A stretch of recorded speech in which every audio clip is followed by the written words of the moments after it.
গ্রামের একটি সাধারণ পরিবার, বাবার ছোট্ট একটি মুদি দোকান আছে, মা গৃহিণী, সংসারে সবসময় অভাব লেগেই আছে।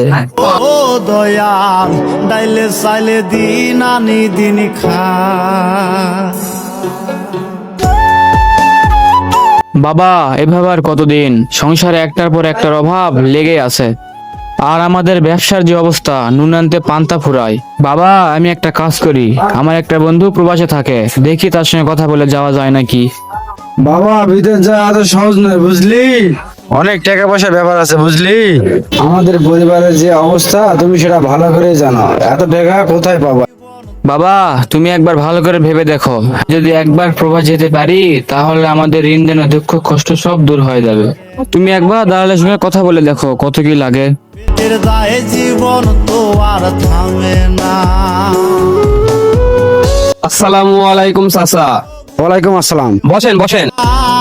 আয় দয়াল ডাইলে তো চাচা, আপনি হঠাৎ আমার কাছে কি মনে করে?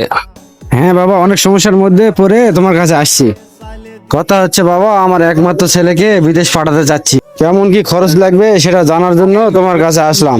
ও আচ্ছা, এই ব্যাপার। তা পাঠাবেন, ভালো কথা। আপনি যদি চান তাহলে আপনার ছেলেকে আমি বিদেশ পাঠাতে পারবো। মাসে 1 লাখ টাকা বেতন পাবে, আর আমার হাতে অনেক ছেলে পেলে বিদেশ গিয়েছে, আর এখন ওরা অনেক টাকার মালিক। আপনি চাইলে আপনার ছেলেকে বিদেশ পাঠাতে পারি। সত্যি বলতেছে বাবা, 1 লাখ টাকা বেতনের চাকরি? হ্যাঁ অবশ্যই চাচা, শুধু 5 লাখ টাকা লাগবে, তারপরে 1 মাসের মধ্যে ফ্লাইট। আল্লাহ, এতগুলো টাকা আমি কোথায় পাবো? না না, হাল ছাড়লে তো হবে না, যেখান থেকে হোক আমাকে আমার ছেলের ভবিষ্যতের জন্য হলো ব্যবস্থা করতে হবে। আব্দুল্লাহর বাবা তার শেষ সম্বল একমাত্র জমিটি বিক্রি করে তার হাতে টাকা তুলে দেয়। এই নে বাবা, আমাদের শেষ সম্বল তোমার হাতে তুলে দাও, তুমি মানুষের মতো মানুষ হও। আসসালামু আলাইকুম ভাই। ওয়ালাইকুম আসসালাম। ছোট ভাই বসো। এর উপর পড়ে আড়ায় তাহলে তুমি বিদেশ যাবা নাকি? হ্যাঁ ভাই। আচ্ছা ঠিক আছে। এই যে ভাই, নেন আমার টাকা। ভাই, আমার পাসপোর্টের ভিসা কবে আসবে? আজকেই তো তুমি টাকা দিলা, তোমার কাজটা আমি শুরু করি, কাজ শেষ হলে তোমায় ফোন দেবো, যাও। ঠিক আছে ভাই। আচ্ছা যাও। বৃষ্টি ঝড় দেহের উপর পড়ে আড়ায়ারি, নিত্যদিনের সুখের আশা। ভাই, 1 মাস তো হলো, ফোন দিতে চাই, ফোন দিলেন না। আমার পাসপোর্ট ভিসা কবে আসবে নাকি? আরে ছোট ভাই, তুমি চিন্তা করো না, তোমার কাজে আমি করতেছি, খুব শীঘ্রই তোমার কাজ হয়ে যাবে, তুমি যাও। আচ্ছা ভাই, তাড়াতাড়ি করেন, থাকেন। আচ্ছা যাও। ও দয়াল ডাইলে ভাই, বলতে বলতে তো 2 মাস হয়ে গেল, আর কতদিন লাগবে নাকি? আরে ছোট ভাই, এত পারাপারি করলে হবে? তোমার কাজে তো আমি করতেছি নাকি? আর তোমার বাবার সাথে আমার অনেক দিনের পরিচয়, তোমায় তো আমি যেখানে সেখানে পাঠিয়ে দিতে পারি না, আর পাঠিয়ে দিলে তোমায় ভালো জায়গায় পাঠিয়ে দেবো, এই জন্য এত সময় লাগতেছে। আচ্ছা ঠিক আছে ভাই, তাহলে আমার ফ্লাইট কবে? আর শোনো, তোমাকে তো একটা কথা বলতে ভুলে গেছিলাম, তোমার কাগজের একটা সমস্যা আছে, ওই কাগজের জন্য আরো 1 লাখ টাকা বেশি লাগবে, তাহলে তোমার কাগজটা ঠিক করা যাবে, তা না হলে তুমি বিদেশ যেতে পারবে না। কি বলেন ভাই, আমাদের জায়গা জমি যা ছিল সব তো বিক্রি করে আপনাকে দিছি। সেটা তো আমি জানি না, আরো 1 লাখ টাকা লাগবে, টাকা দিলে বিদেশ যাওয়া হবে, না হলে যাওয়া হবে না। আচ্ছা ভাই, কি আর করার, যাই দেখি কি করা যায়। কথা হচ্ছে বাবা, দালাল তো বললো কাগজে কি জানি সমস্যা হয়েছে, আরো 1 লাখ টাকা লাগবে, তাইলে বিদেশ যেতে দিবে, না হলে দিবে না। কি বলিস বাবা, আরো 1 লাখ টাকা?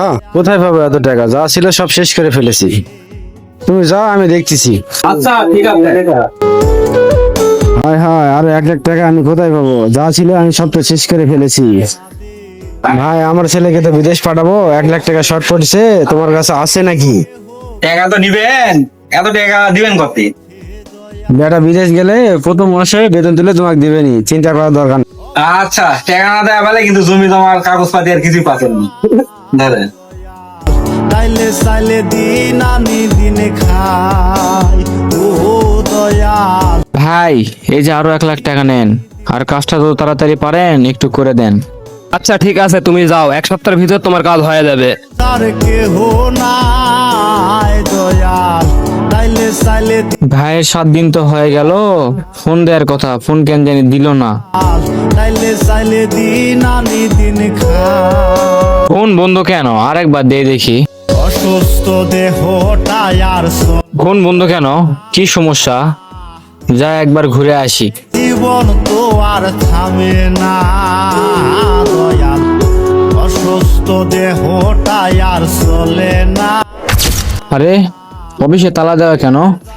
কই গেছে তালা দিয়ে? থামে না ভাই এ অফিসে তালা দেওয়া কেন? লোক কই গেছে নাকি? আরে ভাই আপনি জানেন না এই অফিসের একজন যে থাকতো সে দালাল, সে অনেক কয়জনের টাকা নিয়ে পালাইছে।